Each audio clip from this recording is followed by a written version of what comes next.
All right, welcome to The Explainer. Today we are digging into a sermon that tells this incredible story of transformation, and it all centers on one very simple object, a red cord. So let's just dive right in. We're going to get into the story of a woman named Rahab. Her life was literally hanging by a thread, and we're going to see exactly how this simple cord answers that big question. Okay, to really get the full impact of this miracle, the miracle of the red cord, we have to start at the beginning. We need to understand just how deep Rahab's crisis really was. So, Rahab lived in Jericho. And this wasn't just any city. The Bible describes it as a place so corrupt it was basically marked for destruction. And inside this doomed city, her own life was just a picture of complete despair. She was a total outcast, pushed right to the edges of society. She was literally living in the city wall. Yeah, the sermon we're looking at here really paints a stark picture. It describes her as the absolute definition of hopeless.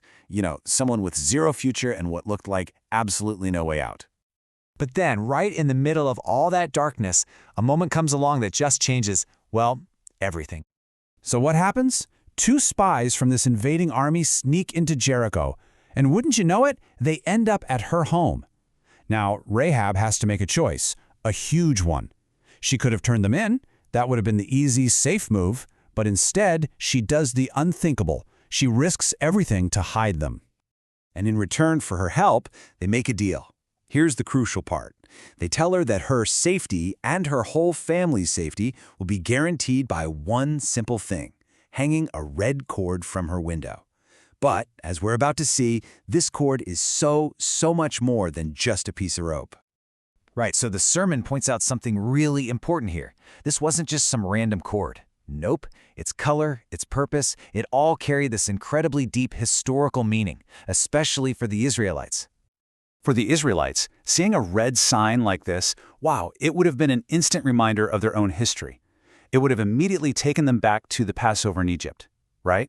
Remember, that's when the blood of a lamb on their doors saved them from destruction. This red cord, it's a direct parallel. It's a powerful, familiar symbol of salvation.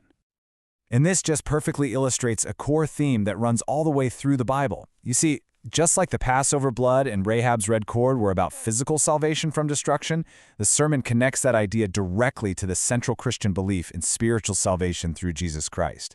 It's all connected. Okay, but the symbolism goes even deeper than that. And honestly, this next part is fascinating. It's something that's kind of hidden in the original Hebrew language of the story. Check this out. The actual Hebrew word used for this red cord is tikvah. Now, what's amazing is that tikvah has a double meaning. Yes, it means cord or rope, but its other, more common meaning throughout the Bible is hope. So think about that. The spies weren't just handing her a rope, they were giving her a physical, tangible symbol of hope. So for someone whose life was, for all intents and purposes, completely ruined, this red cord of hope did more than just save her. It completely flipped her destiny on its head. Just stop and think about that transformation for a second. Her story doesn't end with her just surviving the attack. No way.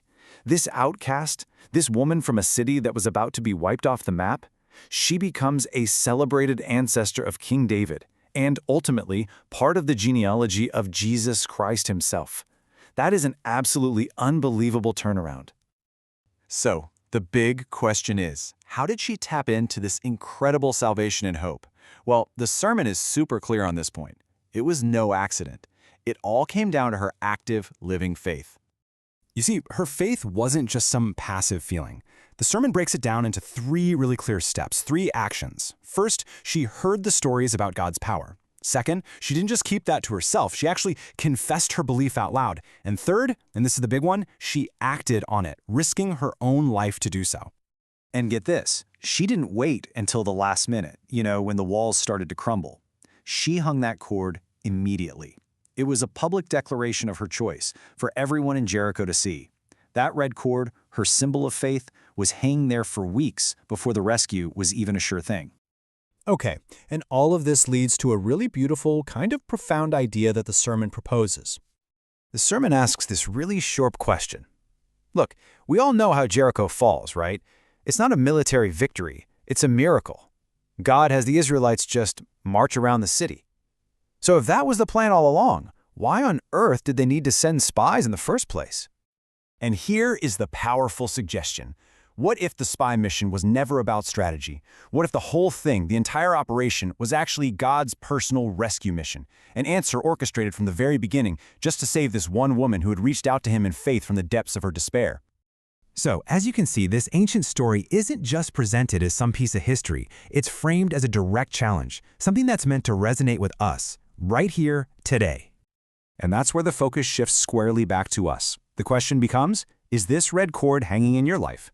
Is there a visible sign of your own salvation, hope, and faith? Or is it something we tend to kind of tuck away when it feels inconvenient or maybe a little risky? So the challenge is pretty clear, isn't it? Are we ashamed of the red cord? Or do we display it proudly as a sign of the God we trust? Do we make our faith a visible part of our lives, just like Rahab did with that simple piece of rope? And that leaves us with this final, powerful idea to chew on. Faith. It isn't just a private feeling, right? It's not just a belief we keep inside. It's a defiant action. It's the choice to hang hope in the window of despair, for all the world to see.